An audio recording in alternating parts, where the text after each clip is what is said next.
তিনটা আমল পাই শাবান মাসে।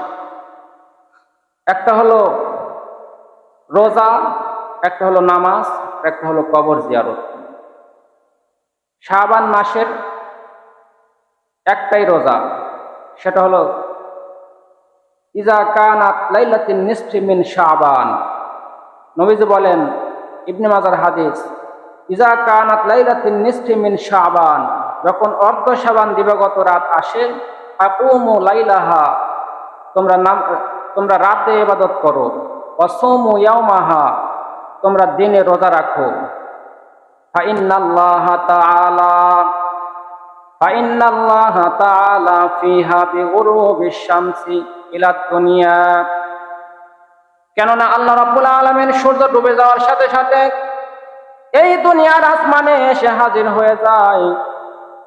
14 শাবান দিবাগত রাত্রে আল্লাহ রাব্বুল আলামিন এই প্রথম আসমানে এসে আত্মপ্রকাশ করেন সূর্য ডুবে যাওয়ার সাথে সাথেই। ফাকমুলু, আল্লাহ বলতে থাকে, আলামিন মুস্তাগফিরিন, আলামিন মুস্তাগফিরিন, কে আছো ক্ষমা প্রার্থনাকারী। ফাস্তাগফির লাহু, আমি আল্লাহ তাকে ক্ষমা করে দিব।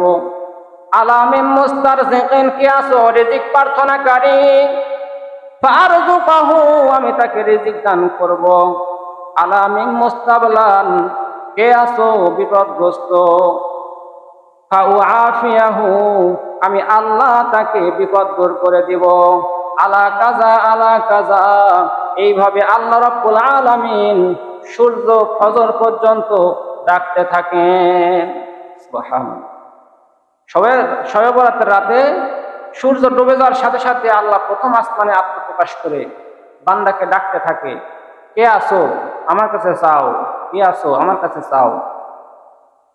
আর এক শ্রেণীর ভ্রান্ত মানুষ, তারা মানুষদেরকে বিভ্রান্ত করতেছে, বলতেছে শবে বরাত বলতে কিছু নাই, শবে বরাত বলতে কিছু নাই।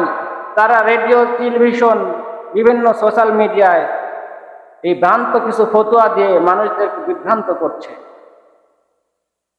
আজকে মুসলমান এবং ইসলাম দুইটাই ভ্রান্তির বেড়াজালে পড়ে গেছে। মুসলমানরা নির্যাতিত হচ্ছে কাফের মুশরিকদের হাতে, আর ইসলাম নির্যাতিত হচ্ছে এই কিছু নামধারী আলেম ওলামাদের হাতে। ইসলামকে তারা নির্যাতন করছে, ইসলামকে ঘষে মেজে তারা নিজের সাথে ফিট করার চেষ্টা করছে, অথচ উচিত ছিল নিজেকেই ঘষে মেজে ইসলামের সাথে ফিট করা। এই কারণে